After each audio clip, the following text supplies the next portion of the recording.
ನಮಸ್ತೆ, welcome to the channel. ನಾನಿವತ್ತು ಜೋಳದಿಂದ ಮಾಡುವಂತಹ ಒಂದು ರುಚಿಯಾದಂಥ ಕಡುಬು ಹೇಗೆ ಮಾಡೋದು ಅಂತ ತೋರಿಸ್ತಾ ಇದ್ದೀನಿ. ತುಂಬ ಈಸಿ ಮಾಡೋದು, ಹಾಗೆ ಹೆಲ್ದಿ ಕೂಡ. ಇದನ್ನು ಮಾಡೋದು ಹೇಗೆ ಅಂತ ನೋಡ್ಕೊಂಡು ಬನ್ನಿ. ಆದರೆ ಅದಕ್ಕಿಂತ ಮುಂಚೆ ನೀವಿನ್ನು ನನ್ನ ಚಾನಲ್ಗೆ ಸಬ್ಸ್ಕ್ರೈಬ್ ಮಾಡಿಲ್ಲ ಅಂದರೆ ಇವಾಗಲೇ ಮಾಡ್ಕೊಳ್ಳಿ. ಹಾಗೆ ಪಕ್ಕದಲ್ಲಿ ಬರುವಂತಹ ಬೆಲ್ ಐಕಾನ್ ಕೂಡ ಕ್ಲಿಕ್ ಮಾಡಿ.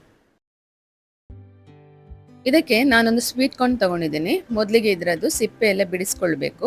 ಇದರ ಸಿಪ್ಪೆಯನ್ನು ಬಿಸಾಡೋದಕ್ಕಿಲ್ಲ, ಮತ್ತೆ ನಮಗೆ ಬೇಕಾಗತ್ತೆ ಇದು. ಇವಾಗ ಇಲ್ಲಿ ಸಿಪ್ಪೆ ಬಿಡಿಸ್ಕೊಂಡಾಗಿದೆ.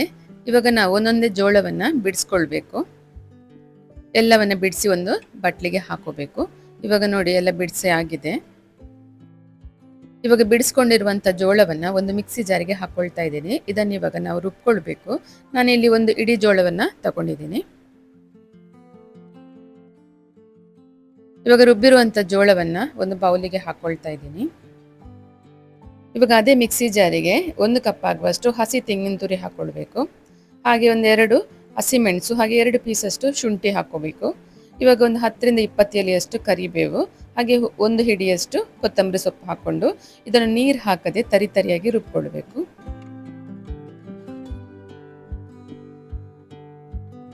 ನೋಡಿ, ಇದು ಇಷ್ಟು ತರಿ ಆದ್ರೆ ಸಾಕು. ಇದನ್ನ ಇವಾಗ ನಾವು ರುಬ್ಬಿರುವಂತಹ ಜೋಳದ ಜೊತೆ ಸೇರಿಸ್ಕೊಳ್ಬೇಕು. ಹಾಗೆ ಇದಕ್ಕೊಂದು ಅರ್ಧ ಕಪ್ ಆಗುವಷ್ಟು ಬಾಂಬೆ ರವೆ ಹಾಕೋಬೇಕು. ಹಾಗೆ ಅರ್ಧ ಕಪ್ ಆಗುವಷ್ಟು ಅಕ್ಕಿ ಹಿಟ್ಟು, ಹಾಗೆ ಒಂದು ಅರ್ಧದಿಂದ 3/4 ಕಪ್ ಆಗುವಷ್ಟು ಮೊಸರು ಹಾಕೊಳ್ಬೇಕು. ಇವಾಗ ಒಂದು ಕಟ್ ಮಾಡಿ ಇಟ್ಕೊಂಡಂತಹ ಈರುಳ್ಳಿ ಸೇರಿಸ್ಕೊಳ್ಬೇಕು. ಈರುಳ್ಳಿ ಆಪ್ಷನಲ್, ಬೇಕಿದ್ರೆ ಹಾಕೋಬಹುದು, ಇಲ್ಲಾಂದ್ರೆ ಸ್ಕಿಪ್ ಮಾಡ್ಬೋದು. ಇವಾಗ ಇದಕ್ಕೆ ರುಚಿಗೆ ತಕ್ಕಷ್ಟು ಉಪ್ಪು ಹಾಕೊಂಡು ಇದನ್ನ ಮಿಕ್ಸ್ ಮಾಡ್ಕೊಳ್ಬೇಕು. ಇದು ಚಂದ ಮಿಕ್ಸ್ ಆದ ನಂತರ ಇದನ್ನೊಂದು 10 ನಿಮಿಷ ಮುಚ್ಚಿಟ್ಕೋಬೇಕು. ಯಾಕೆಂದ್ರೆ ರವೆ ಸ್ವಲ್ಪ ಅರಳಿ ಹಿಟ್ಟು ದಪ್ಪಗಾಗತ್ತೆ. ಇವಾಗ ನೋಡಿ 10 ನಿಮಿಷ ಆಗಿದೆ, ಹಿಟ್ಟು ಸ್ವಲ್ಪ ದಪ್ಪಗಾಗಿದೆ ನೋಡ್ಬೋದು.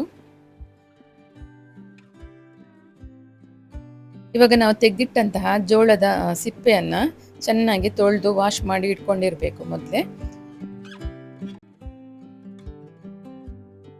ಇವಾಗ ಈ ಎಲೆಯೊಳಗೆ ಎಷ್ಟು ಹಿಟ್ಟು ಹಿಡಿಸ್ತದೋ ಅಷ್ಟು ಹಾಕೊಂಡು ಹಿಟ್ಟನ್ನ ಇದನ್ನ ಮುಚ್ಚಿ ಫೋಲ್ಡ್ ಮಾಡ್ಕೊಳ್ಬೇಕು. ಈ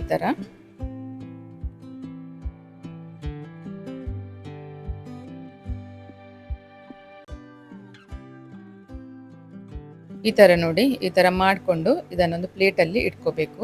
ಇವಾಗ ಎಲ್ಲವನ್ನ ನಾನು ರೆಡಿ ಮಾಡಿ ಇಟ್ಕೊಂಡಿದ್ದೇನೆ. ಇವಾಗ ಇದನ್ನ ಬೇಯಿಸ್ಕೊಳ್ಬೇಕು. ನೀವು ಇಡ್ಲಿ ಸ್ಟೀಮರಲ್ಲಿ ಕೂಡ ಬೇಯಿಸ್ಕೊಳ್ಬಹುದು, ಅಥವಾ ಈ ತರ ನಾನೊಂದು ಬಾಣಲೆಯಲ್ಲೇ ಸ್ಟೀಮರನ್ನು ರೆಡಿ ಮಾಡಿ ಇಟ್ಕೊಂಡಿದ್ದೀನಿ. ಈ ತರ ಸ್ಟೀಮರ್ ರೆಡಿ ಮಾಡಿಕೊಂಡು ಕೂಡ ನೀವು ಬೇಯಿಸ್ಕೊಳ್ಬಹುದು. ಇದನ್ನ ಇವಾಗ ಒಂದು 30 ನಿಮಿಷ ಚೆನ್ನಾಗಿ ಬೇಯಿಸ್ಕೊಳ್ಬೇಕು. ಇವಾಗ ನೋಡಿ, ಒಂದು 30 ನಿಮಿಷ ನಂತರ ಇದು ಎಲೆದು ಕಲರ್ ಚೇಂಜ್ ಆಗಿದೆ, ಚೆನ್ನಾಗಿ ಬೆಂದಿದೆ ಇದು. ಇವಾಗ ಒಂದು ತೆಗೆದು ನೋಡೋಣ ಹೇಗೆ ಬಂದಿದೆ ಅಂತ ತೋರಿಸ್ತೇನೆ.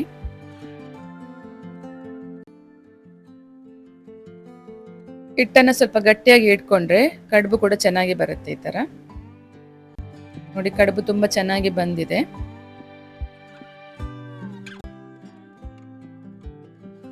ಇದನ್ನ ಇವಾಗ ಕೆಂಪು ಚಟ್ನಿ ಜೊತೆ ಸರ್ವ್ ಮಾಡ್ತಾ ಇದ್ದೀನಿ.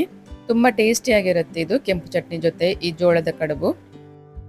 ನಿಮಗೆ ಈ ರೆಸಿಪಿ ಇಷ್ಟ ಆಯಿತು ಅಂತ ಅಂದ್ಕೊಳ್ತೀನಿ. ಇಷ್ಟ ಆಗಿದ್ರೆ ಒಂದು ಲೈಕ್ ಕೊಡಿ, ಹಾಗೆ ಶೇರ್ ಮಾಡಿ, ಹಾಗೆ ಕಮೆಂಟ್ ಮಾಡಿ. ಹಾಗೆ ಮತ್ತೊಂದು ಹೊಸ ರೆಸಿಪಿಗಾಗಿ ನನ್ನ ಚಾನಲನ್ನು ಸಬ್ಸ್ಕ್ರೈಬ್ ಮಾಡ್ಕೊಳ್ಳಿ. ಮತ್ತೊಂದು ಹೊಸ ರೆಸಿಪಿಯೊಂದಿಗೆ ಮತ್ತೆ ಬರ್ತೀನಿ. Thank you for watching.